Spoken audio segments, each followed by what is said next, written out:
I made $9,200 last month, and I'm about to explain why that number is basically a lie. Not a lie like I made it up. I made it. A lie like a screenshot lies. I posted it, obviously. Comments were fun. Living the dream. Teach me your ways. One guy said, must be nice, like I'd personally taken something from him. Here's what the screenshot didn't show. $1,800 of that is already the IRS's, whether I like it or not. $600 is going toward a laptop that's been making a weird clicking noise since March. And in 6 weeks, I've got a month coming where I'll make $1,100. Rent doesn't really care how the last few months went.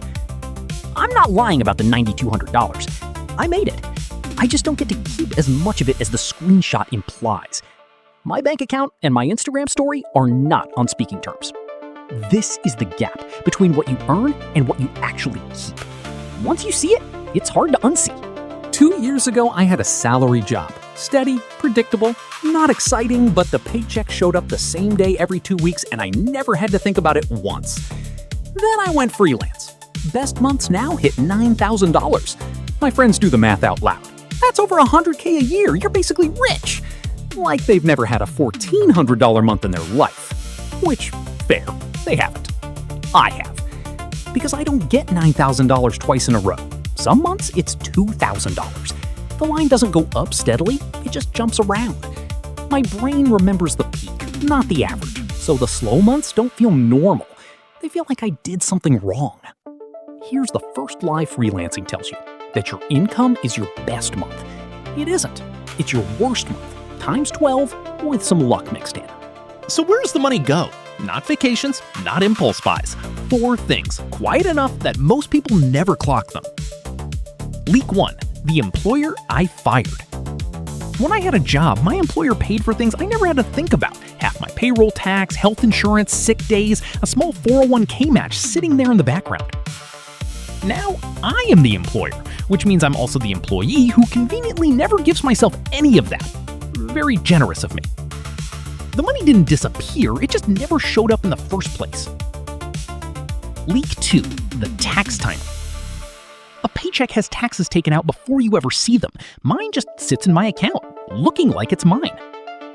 Then the quarterly bill shows up, and the savings I thought I had were actually a loan from future me. Future me is not thrilled about this arrangement. Leak 3. The business wearing my clothes. Nobody budgets for a business. Everybody budgets for a person who buys groceries and pays rent. But I am technically a business now, and businesses have expenses nobody warns you about. Software subscriptions from 2023 I forgot I still pay for, a laptop that died at the worst possible time, insurance I now have to shop for myself, an accountant because it turns out I'll figure it out in April is not a real strategy. Here's the rule I use now. If it's a cost that only exists because I'm self-employed, software, insurance, accounting, gear, it comes off the top before I ever calculate what I made. Somewhere between 15 and 20% of my revenue every single month isn't income. It's overhead wearing an invoice. Leak 4. The empty room. This one isn't even about money, it's structural. When I get sick, there's no sick pay. There's just less income. When work slows down, there's no unemployment check waiting. There's just my savings account, quietly draining whether I'm working or not. Freelancers don't need an emergency fund, we need a bigger, more paranoid version of one.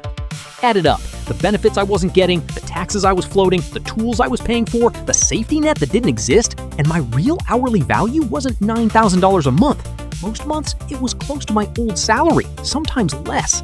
I didn't get a raise by going freelance, I just started seeing costs my old employer used to absorb without me noticing. None of this means freelancing is a bad deal. It means I was keeping score wrong. The fix wasn't a side hustle or charging more, though sure, that helps. The fix was changing the question. I'll be honest, I resisted this for a while. Checking your worst case number instead of your best month feels like admitting defeat. It isn't. It's just math you can actually trust. I stopped asking, what did I make this month? And started asking, what's my average based on my worst 6 months? Not the best month, not the screenshot month, the honest number. That number is my actual budget now. Remember that $9,200 from the start of this video? The $1,800 already gone to taxes, the $600 gone to the laptop, the $1,100 month waiting 6 weeks out? Added up, and roughly $3,400 to $4,000 of that $9,200 month was ever actually mine to spend. The rest doesn't get spent. It goes into 3 accounts I used to ignore. A tax account, funded the moment money lands, not the week before it's due. A slow season account, sized for my worst month, not my best one. And a business account for the next laptop that's absolutely gonna die at the worst possible time. None of this makes a good screenshot. Nobody's posting, "I sensibly split my income into 3 boring accounts" and getting 400 likes. But it's the difference between looking fine and actually being fine. The freelancers who actually build wealth aren't the ones with the best month. They're the ones who stopped trusting their best month and started planning around their worst one. If you're just starting out freelancing, the takeaway is simple. Don't budget off your first good month. Build your baseline off a bad one before you ever need it. If you're already a year or 2 in and your income still swings hard, this is your sign to actually calculate that worst 6 months number instead of guessing at it.